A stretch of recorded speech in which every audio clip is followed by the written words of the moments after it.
আসসালামু আলাইকুম। আমি রিপন হোসেন, পড়াশোনা করছি ঢাকা বিশ্ববিদ্যালয়। আমি এখন তোমাদের শেখাতে চলেছি উচ্চতর গণিত দ্বিতীয় পত্রের জটিল সংখ্যা অধ্যায়টি। তো শুরুতে আসি জটিল সংখ্যার উৎপত্তি। জটিল সংখ্যার উৎপত্তি কিভাবে হলো? আমি একটা দ্বিঘাত রাশি লিখছি, যেটা হচ্ছে x² + x - 6 = 0। এটারে আমরা মিডিল টার্ম করব। মিডিল টার্ম তোমরা ক্লাস 8 থেকে শিখে আসছো। তাহলে এটা একটু মিডিল টার্ম করে দেখি। x² + 3x - 2x - 6 = 0। এখানে x কমন নিলে থাকে x + 3, এখানে -2 কমন নিলে থাকে x + 3 = 0। তারপরে x + 3 কমন নিব, থাকে x - 2 = 0। এবারে x + 3 = 0 বা x - 2 = 0। এখানে থাকে x = -3, এখানে থাকে x = 2। তাইলে এই মিডিল টার্মটা করে দেখি, x এর মান একবার -3 আসে, x এর মান একবার -2 আসে। তাহলে আরেকটা সমীকরণ নিই, যেখানে x² + 2x - 35 = 0। তাহলে এটার মিডিল টার্ম করলে কি হয়? x² + 7x - 5x - 35 = 0। তাহলে এখান থেকে যদি আমি x কমন নিই, থাকে x + 7, এখানে -5 কমন নিলে x, মাইনাসে মাইনাসে প্লাস, 35 থেকে 5 কমন নিলে থাকে 7 = 0।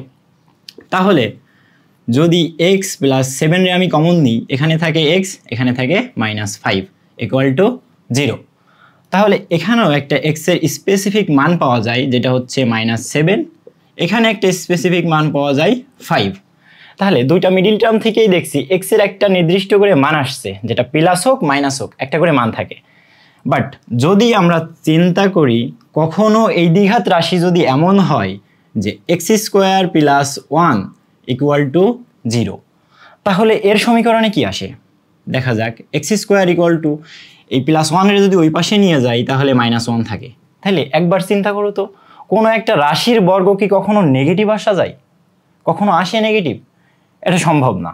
কিভাবে? কয়েকটা উদাহরণ যদি দেখি এক্সাম্পল হিসেবে, দেখো তো, যদি তুমি -2 এর বর্গ করো, তাহলে কি আসে? মাইনাসে মাইনাসে প্লাস, 2 দুগুণে 4।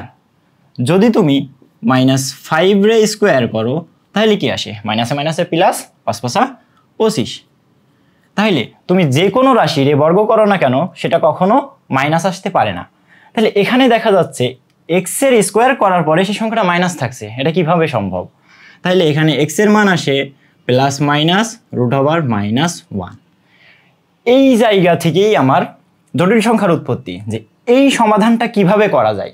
তখন বিজ্ঞানী ওয়েলার এই বিষয়টা নিয়ে গবেষণা করার পরে একটা সংখ্যার উৎপত্তি করলো, যার নাম হচ্ছে ইমাজিনারি নাম্বার। ইমাজিনারি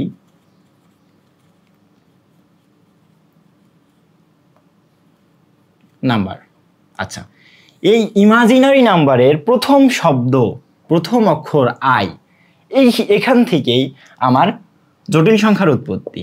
এই i² এর মান হবে -1।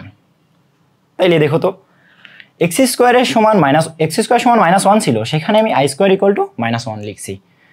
এই জায়গার থেকেই আমার জটিল সংখ্যার উৎপত্তি, এবং এইটাই আমি এবার বিস্তৃত আলোচনা করব, যে i² = -1। এবার i এর ধারা শিখাবো, i কিভাবে সমাধান করা যায়, এখান থেকে অনেকগুলো MCQ আসে। তারপরে একটা জটিল সংখ্যা কোন রূপে প্রকাশ করা যায়, এইগুলো নিয়ে এখন আলোচনা করব।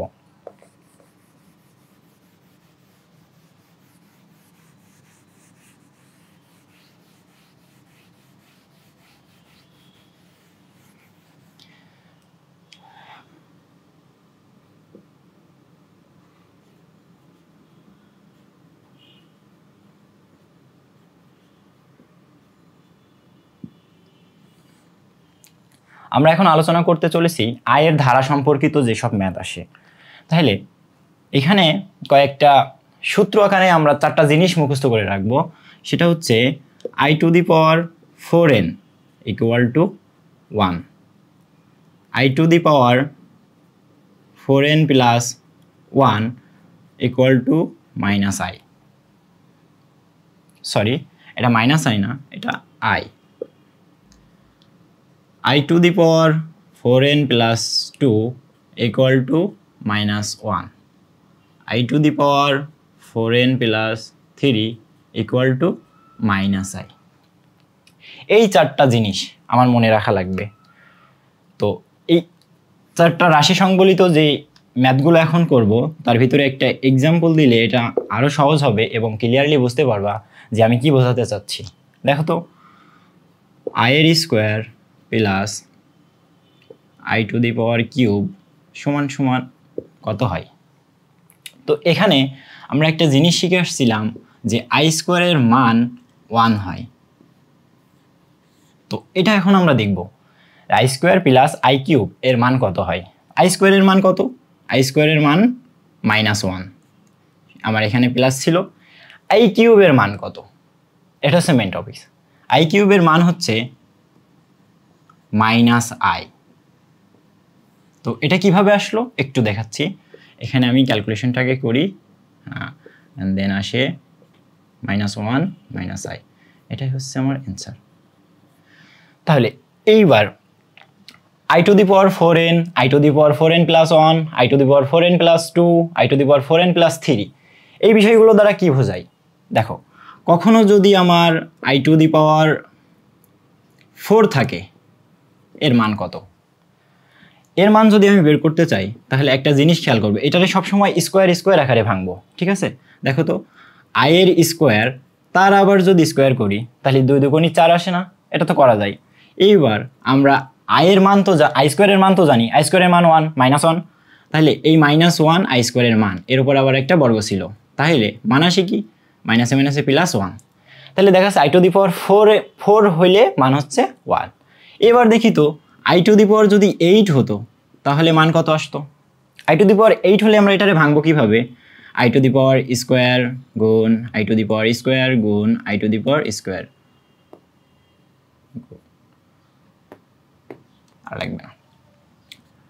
তাহলে এখানে দেখো, একটা জিনিস তোমরা জানো, যদি চলকগুলো গুণ আকারে থাকে তাহলে তাদের পাওয়ার যোগ হয়, বুঝছো? ঠিক এইভাবে I এর পাওয়ার স্কোয়ার, I এর পাওয়ার স্কোয়ার, I এর পাওয়ার স্কোয়ার, তো এই তিনটা মিলে 2 4 6 আর একটা আসবে I to the power square 8।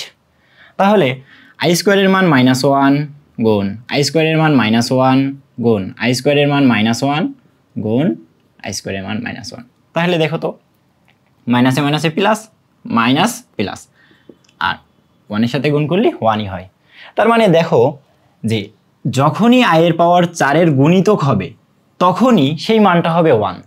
এই জন্য এখানে লেখা আসছে I এর পাওয়ার 4n মানেই হচ্ছে 1। তার মানে I এর পাওয়ার যে সংখ্যাটা থাকবে তাকে যদি তুমি 4 দ্বারা ভাগ করো এবং সেটা যদি একটা পূর্ণ সংখ্যা হয় তাহলে মান হবে 1। এইবার যদি I এর পাওয়ার 5 হইতো তাহলে মান কত হইতো? তাহলে দেখো তো, I এর পাওয়ার 5 আছে, এই 5কে তুমি 4 দ্বারা ভাগ করে দেখো কি হয়। যদি 5কে 4 দ্বারা ভাগ করি তাহলে 4 কে 4 মানে 1 বেশি থাকতেছে। যদি I কে 4 দ্বারা ভাগ করার পরও 1 বেশি থাকে তাহলে তার মান হবে -I, না এটা হচ্ছে +I। যদি I এর পাওয়ার যেটা থাকবে তাকে 4 দ্বারা ভাগ করি, যদি ভাগ করার পরও 1 বেশি থাকে তাহলে মান হচ্ছে শুধু I। যদি I এর পাওয়ার 6 হইতো মান কত হইতো? একে তুমি 4 দ্বারা ভাগ করো, একে যদি 4 দ্বারা ভাগ করি তাহলে 4 কে 4, এখনো 2 বেশি থাকছে 6 হইতে হলে, তাহলে 2 যেহেতু বেশি থাকছে 4কে 4 মানে পাওয়ারকে 4 দ্বারা ভাগ করার পরে যদি 2 বেশি থাকে তাহলে মান আসে -1। এবার দেখো, যদি কখনো I to the power 7 থাকে তাহলে মান কত আসবে? দেখো 7কে 4 দ্বারা ভাগ করি, 4 দুগুণে 8, 8 তো নেই, বেশি হচ্ছে, এই জন্য আমি এটারে 4কে 4 দিয়ে ভাগ করব, আরও বেশি থাকে 3, এই 3 বেশি থাকার কারণে মানটা আমার কত আসবে? -I। এই হচ্ছে I এর ধারা সম্পর্কিত প্রথম যে বেসিক ধারণা ছিল এটুকু দেওয়া। এবার I এর ধারা সম্পর্কিত যেসব MCQ এবং ক নম্বরে যে প্রশ্নগুলো আসতে পারে সেগুলো শেখাবো। আজকের ভিডিও এই পর্যন্তই শেষ করছি।